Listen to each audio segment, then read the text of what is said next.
अब जो second example है इसमें क्या है कि determine values of a and b so that the curve y is a x cube plus 3bx square has a point of inflection at -1 2।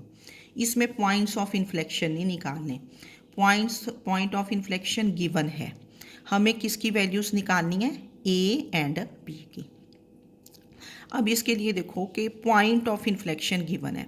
मैंने आपको बताया था कि पॉइंट ऑफ इन्फ्लेक्शन, तो ये आपको देखो पॉइंट ऑफ इन्फ्लेक्शन मैंने आपको ग्राफ ड्रॉ करके बताया था, जैसे साइन एक्स का ग्राफ। पॉइंट ऑफ इन्फ्लेक्शन होता है where the curve changes from upwards to downwards या downwards to upwards.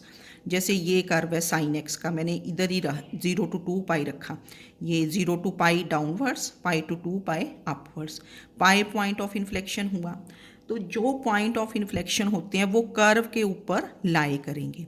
The point number 1, the point of inflection, the points of inflection they lie on the curve. Number 2, points of inflection कैसे आते हैं, they are given by second derivative equal to 0 and third derivative not equal to 0. आपके point अगर point of inflection है, इसके लिए 3 conditions होंगी। Number 1, point of inflection lies on the curve. Number 2, second derivative at the point of inflection is 0।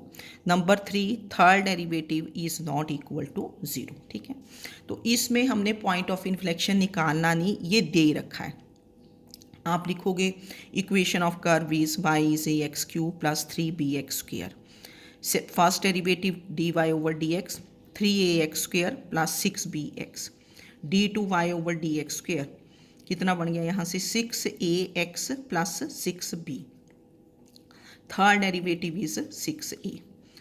Now here we are given that -1, 2 is a point of inflection of the curve, given है, हमें निकालना नहीं। तो सबसे पहली condition, the point lies on the curve. The point -1, 2 satisfies equation of curve या lies on the curve. अब curve क्या है, y is a x cube plus 3bx square.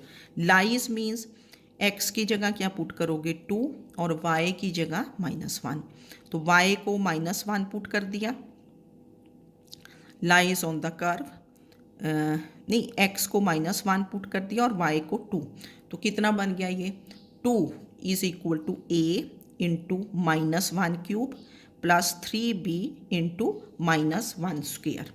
-1 put करना ना, ये -1 है, ठीक है, -1, क्योंकि x कितना है, what is your x is -1 and y is 2, तो सेटिस्फाइज मीन्स कर्व में x की जगह -1 एंड y की जगह 2, तो this gives you, first condition ये होती है पॉइंट ऑफ इन्फ्लेक्शन की।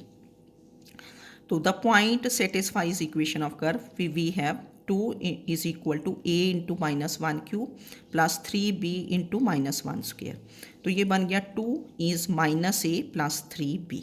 एक कंडीशन हुई तो 1 कर दिया। Point lies on the curve, point of inflection. फिर second derivative at that point is क्या होना चाहिए 0, क्योंकि पॉइंट्स ऑफ इन्फ्लेक्शन कैसे निकालते हैं, we put second derivative equal to 0। तो सेकेंड डेरिवेटिव आपने निकाला था 6ax प्लस 6b एट, इसका मीनिंग होता है at -1, 2 point of inflection is 0, मतलब x को क्या पुट करोगे -1, y को 2, y तो यहाँ है नहीं, तो क्या बन गया -6a प्लस 6b रहा इक्वल टू 0। तो दिस इम्प्लाइज, आप ऐसे लिखोगे ना 6b is 6a, 6 cancels, a is b, इसको नंबर 2 कर दिया। और नंबर 3 क्या हो गया, third derivative d3y over dx cube at -1, 2, this is not equal to 0, तो 6a, थर्ड डेरिवेटिव कितना है 6a eight -1, 2 not equal to 0। इसका मीनिंग क्या है कि x को -1, y को 2, यहाँ तो x y है नहीं, तो ये कितना रह गया 6a, this is not equal to 0, तो this implies a is not equal to 0, मतलब a की वैल्यू क्या आएगी, नॉट इक्वल टू 0, ये तो हमें पता चल गया, नॉन ज़ीरो आएगा।